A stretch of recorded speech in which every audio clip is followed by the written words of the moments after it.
Reunimos-nos para celebrar a Eucaristia, tendo especialmente presente as pessoas que foram vítimas de abusos sexuais, de poder e de consciência na nossa Igreja.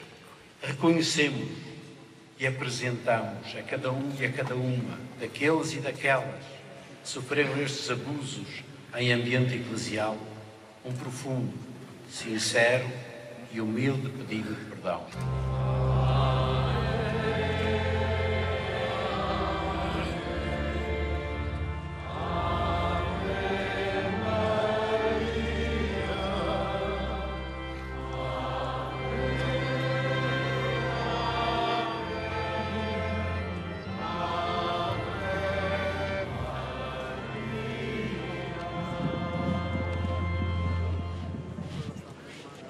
Je suis au sanctuaire de Fatima, au lieu de pèlerinage catholique au Portugal, où la hiérarchie de l'Église vient de demander pardon pour les crimes sexuels commis contre des mineurs en son sein. Un sujet aussi brûlant que tabou dans un pays à 80% catholique, et je suis venue au Portugal pour en savoir plus.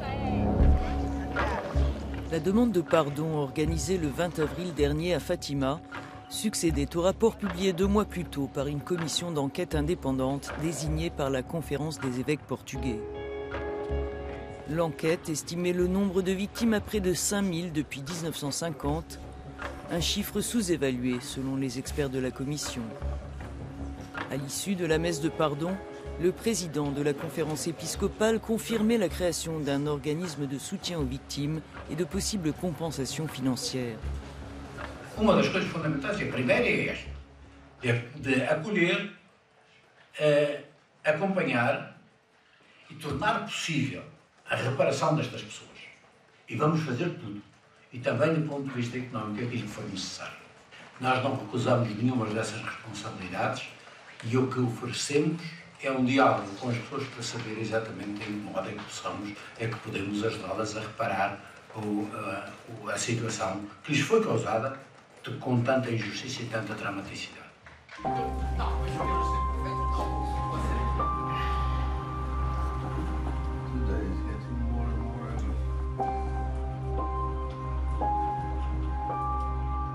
Isso é uma carta amorosa da minha filha mais velha, depois de ver publicada uma entrevista em 2002, e diz assim: provavelmente já conhecia os pormenores todos desta história infeliz de um miúdo, como tantos outros, vítima da mais cruel violação da pessoa em que se vai tornar, dono de uma coragem maior do que qualquer injustificação da vergonha sua, concretizada na denúncia tão urgente como este elogio que te faço, teres enfrentado o mundo, olhos nos olhos, partilhando a tua história mais infeliz. É bonita, não é?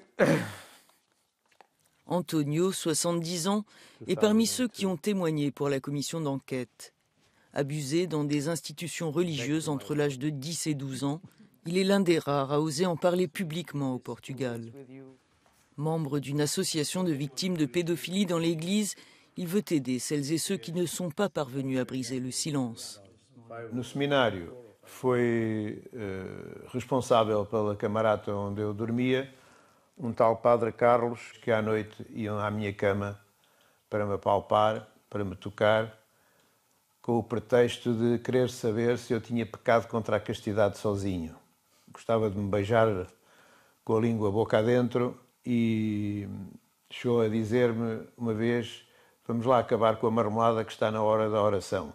Isto durou 1 ano e meio. Depois fui para Fátima, para a casa de um frade franciscano, que era uma casa com 20 rapazes, e o frade franciscano era um abusador sexual muito sórdido, me fazia apalpar os testículos dele com a minha mão e durante a noite ele masturbava-se no meio das minhas pernas. Eu lembro-me que um dia de manhã acordei todo molhado e perplexo e ele diz-me assim: agora tens de te levantar e ir à missa das 7, mas tens de ir mais cedo para te confessar. Ou seja, o pecador era eu.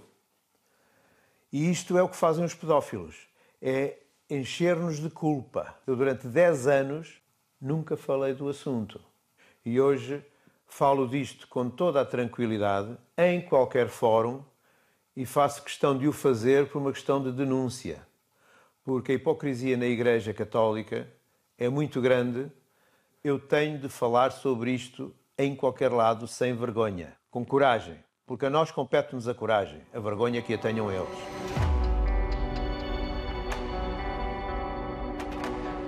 Depuis la publication du rapport de la commission d'enquête en février dernier, plusieurs membres du clergé soupçonnés d'abus sexuels sur mineurs font l'objet d'enquêtes et ont été temporairement démis de leurs fonctions. Ce qui n'est pas du goût des milieux les plus traditionnalistes du pays. La suspension du prêtre de cette église de la capitale a suscité l'indignation d'anciens paroissiens, dont cet avocat qui conteste la méthode de la commission d'enquête.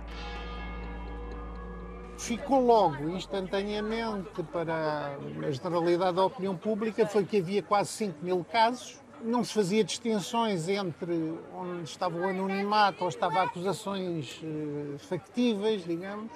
O problema é fazer extrapolações para além daquilo que é. Como se diz no direito, até prova em contrário, toda a gente é inocente, não é? Fazer uma extrapolação no sentido quase de ataque político à Igreja, isso está errado.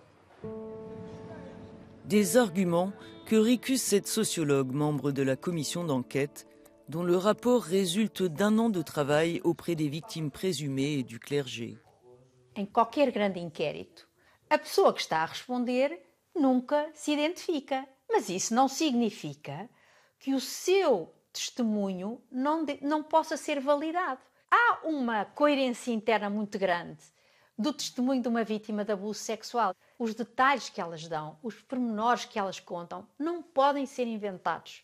Se eram crimes que ainda não tinham prescrito, nós sentimos a obrigação cívica de passar essa informação anonimizada sempre ao Ministério Público. Para a Conferência Episcopal seguiram todos os nomes que constavam na nossa base de dados. Se houve acusação, se houve suspensões, se houve nomes que circularam, foi ou por iniciativa dos próprios alegados abusadores ou por decisão das estruturas da Igreja.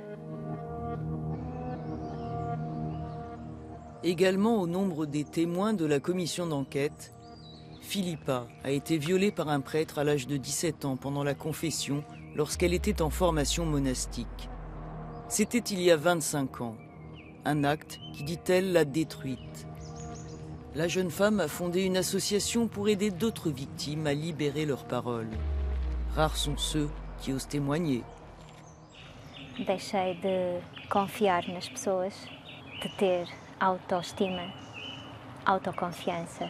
E eu tinha medo porque o padre disse que se eu contasse a alguém, as coisas não iriam correr bem, porque toda a gente ia acreditar no padre e não numa jovem.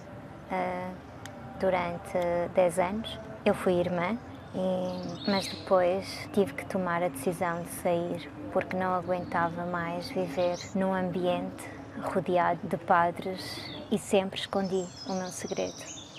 Há 3 anos é que decidi falar pela primeira vez e foi aí que começou todo o processo de denúncia na Igreja. Eu denunciei para prevenir que outros abusos pudesse haver da parte desse padre, porque ele ainda é vivo e ainda está no ativo. O Vaticano respondeu e disse que o caso era para arquivar, porque já tinha prescrito e eu era a única vítima conhecida daquele padre. Então eu não conto e por essa razão o padre continua no ativo. E eu entrei em depressão, inclusive tentei suicidar-me. Today, what hurts you the most? É perceber que as pessoas que me são próximas não conseguem aceitar e compreender o que aconteceu. Muitas delas continuam a dizer para eu esquecer. É como se um crime destes não fosse importante. Como se eu tivesse a obrigação de andar em frente e esquecer o que aconteceu. É impossível esquecer o que aconteceu.